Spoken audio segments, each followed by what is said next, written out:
Eddie Jones on the Bledisloe Cup preparations. It's a press conference. It happened today. And as we know, Eddie Jones is a very controversial guy when it comes to media. And just the way he deals with the media, he's quite brash, upfront and direct. He's had quite a bit of a run-in with the South African media not too long ago. And yeah, he's an interesting character. You know, Eddie Jones is Eddie Jones. Now, let's just quickly have a look at Eddie Jones and his history. Jones for Australia, he has actually coached them 57 times. Well, they played 57 times under his reign in 2001 to 2005. This was a much younger Eddie Jones, also remember that. And the 57 times that he's coached them, 33 they could win. They drew one and they lost 23. It gave him a 58% success rate. Would I say that is outstandingly good? Not necessarily. It's about the benchmark for a decent coach. The likes of, Nin Harbour and Rassie Erasmus from the Springboks both have a higher percentage than that. I believe Ian Foster will definitely have a higher percentage than that. So, yeah, he was average with Australia. He was never the best, never the worst, but he did a pretty decent job with Australia. And then obviously the other big time was when he took over England. His stint with England, he did really well. Now, if you look with England, you'll see that in 2017 he was actually coach of the year. They were runners up in 2019 with England. The Six Nations he won in 2016, 2017, and then again 2020. I mean, they were runners up in 2019. They got the Grand Slam with the India Tour in 2016. Triple Crown there, Calcutta Cups. You can see loads of things. But yeah, I guess the most significant one being runners up in the last World Cup. So he got quite a bit of success again with England, but since then it's not been great for Eddie with England, and it's also not been great for him otherwise. Also keep in mind that he also was quite instrumental as a technical advisor with the Springboks of 2007 that won the World Cup. So he's had good run-ins, with you can see also with Australia, runners up in 2003, Tri-Nations 2001 winners, runners up 2002, 3 and 4. You can see quite a bit of stuff that he's achieved with both these teams, and he's got a history of both these teams. But with that said, the question is, has he had his two peaks and is it over? Or can Eddie turn it around again? Now, in my opinion, I think Eddie will turn Australia, the Wallabies, around. Do I think the time frame is enough before the World Cup? I don't think so. I do think he needs more time. He's been pushed into the English, from England. He's been pushed right back into the Wallabies. Took Dave Rennie's job on short notice, and he hasn't had the time to build this team. So to me, I think he's got a tough gig. I don't think it's going to be easy for him to just walk in and say, hey, come Wallabies, I'm going to pick you back up from 8th, how you've dropped, back to, where you used to be 3, 4 in the world overnight. He just won't be able to just easily do that. Do I think he doesn't have a shot still in the World Cup to get Australia quite far? No, I'm not saying that. But anyway, let's get right into the press conference and let's listen to good old Eddie and what he had to say. How he's recovering from his injury and if he'll be available? Yeah, no, slowly. He wasn't able to train today, so we'll need to make a medical assessment of him over the weekend to see whether he can participate in the game or not. So it doesn't sound too likely at this stage if he's still unable to train? Well, we've still got a week to go, and calf injuries, you tend to be more careful with their rehab than other injuries. So yeah, definitely. I mean, you don't want to tear a calf muscle, then on the weekend and then make you'd be out for ages, And is Andrew Kellaway fit as well with the selection? Yes, he is. Yes. That's a good player to bring in for Are you considering Australia. him as a fullback? He's definitely in contention for fullback, yes. Yeah, so we know that, Australia's had a challenge with their fullbacks. So Kellaway is going to be interesting to see because he's played winger and he had a lot of success on wing in the last couple of years. So it'll be interesting to see him on fullback and how he fares in that position. Eddie, what do you... there's no time right. What do you like from the other candidates there to fill the 15 position? Andrew Kellaway, Jordan Petaia, and we conceivably see even a Carter Gordon push for that. Well, we need to improve the team. You know, we're looking to improve the team. We haven't been good enough in the first 2 games.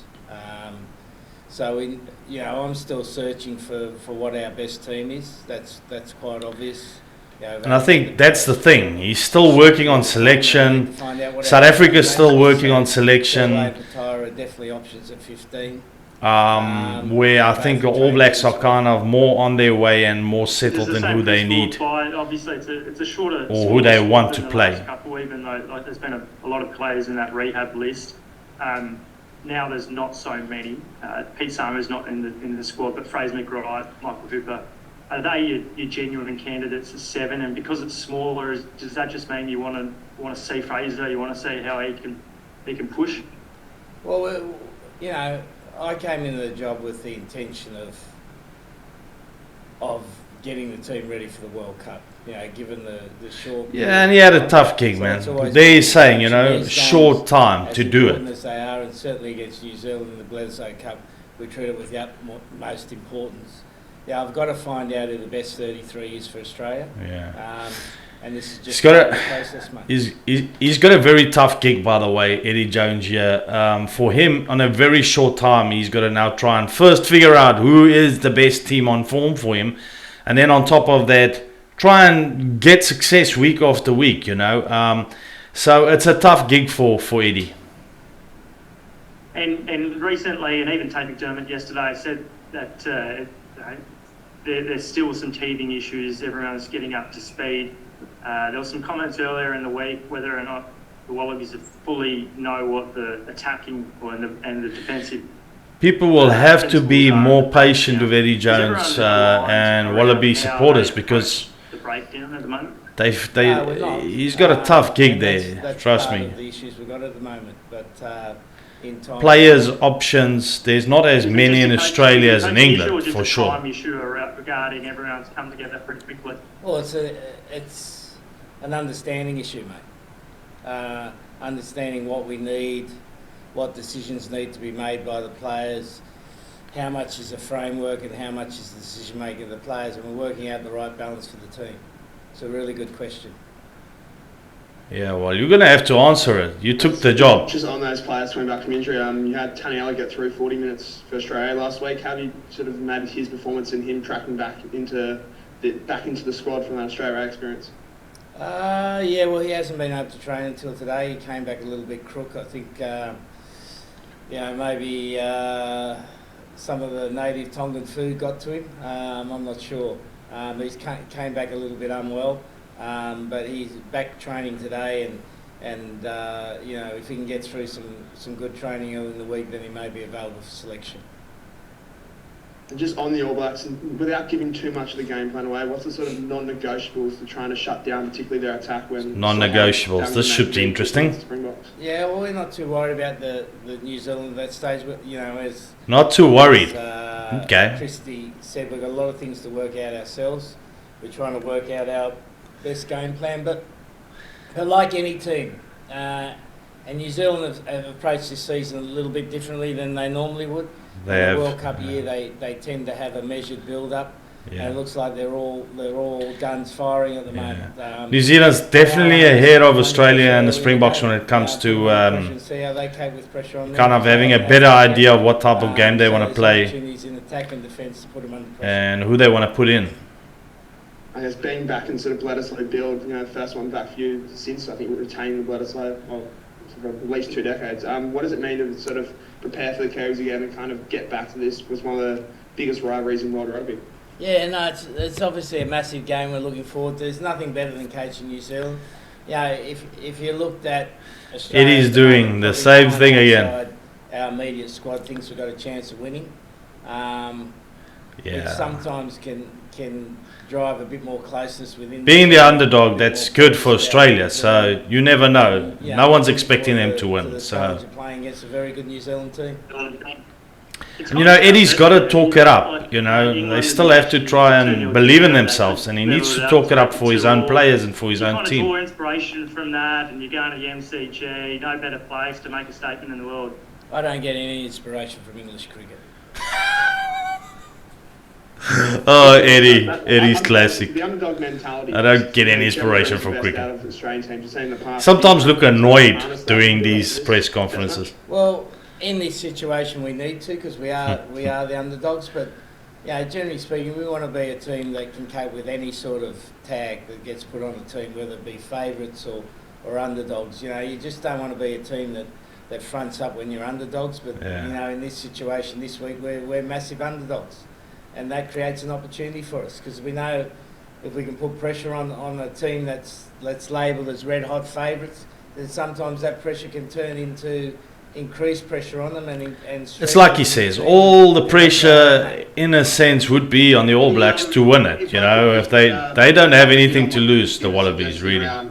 I don't think anyone expects anything from the Wallabies really. Like, I'm not saying their fans don't, but they kind of will understand if they don't win this game. And if you're a rugby follower, you'd understand, because this guy has had no time to work with his team really. On the coaching staff responsible for defence, or do you find he's finding his way quickly, or do you have kind of a view on that?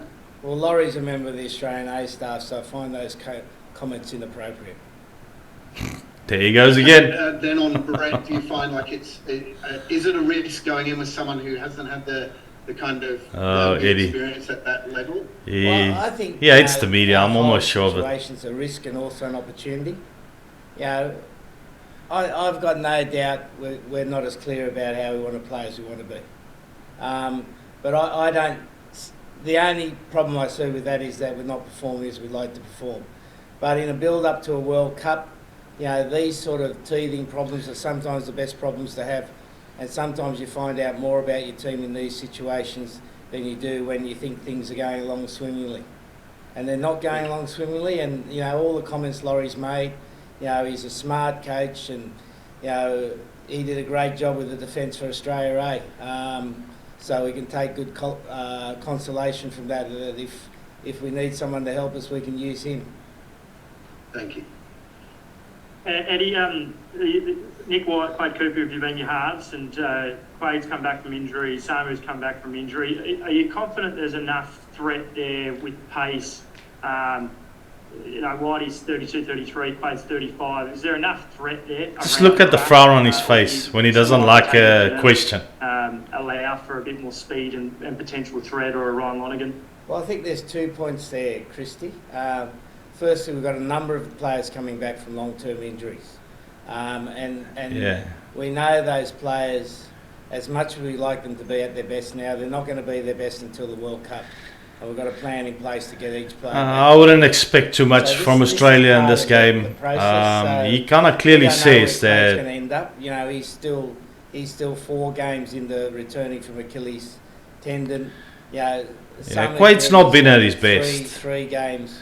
It makes you question, is the guy still good enough? But I believe he is. With better exposure to quality training. He's had a lot of injuries of late, Quade Cooper. They're going to get a lot sharper. So your comment about pace may be relevant, may not be relevant. Last couple online, please, guys, if there's anything else.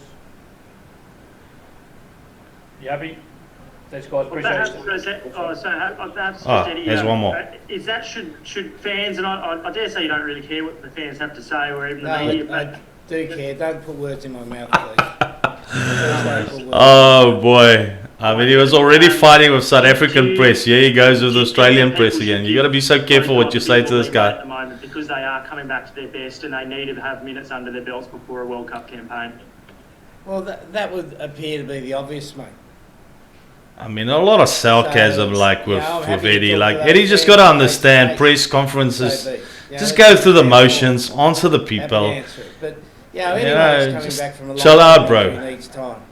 Yeah, that's. But that's the most he's got his obvious, back against the most wall a sensible bit. Eddie way has to got do his it, back and around against the particularly, wall a bit, and you know, can from see a it serious sometimes injuries with like the way he Achilles tendon and reacts. ACL, they need Two time questions. to train. They need time to get their feeling of the game back, their timing of the game back. And as I said, I've got no doubt That's they'll fair be what the he's best in the saying, you World know. Cup. And if you go look at the records, I mean, just look at these records. In Australia, Australia can't even beat New Zealand more times. Their percentage is lower in winning than what New Zealand is in their own country. That's in Australia. By the way, All Blacks will be playing in Australia.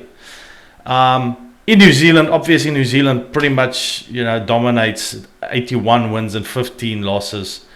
15 wins for Australia. So you can clearly see Australia, they don't even have a 50% win rate in their own country against the All Blacks. So the chances of them winning this weekend, with the All Blacks really gearing up for the World Cup, the All Blacks being in great form, beating the Springboks, and Australia losing against the Pumas, and just, you know, Eddie Jones still trying to find the right players for the right position, so experimenting.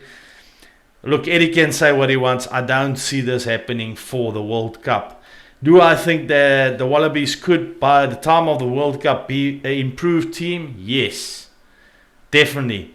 But I think it's too short of a time span for them to do anything this weekend.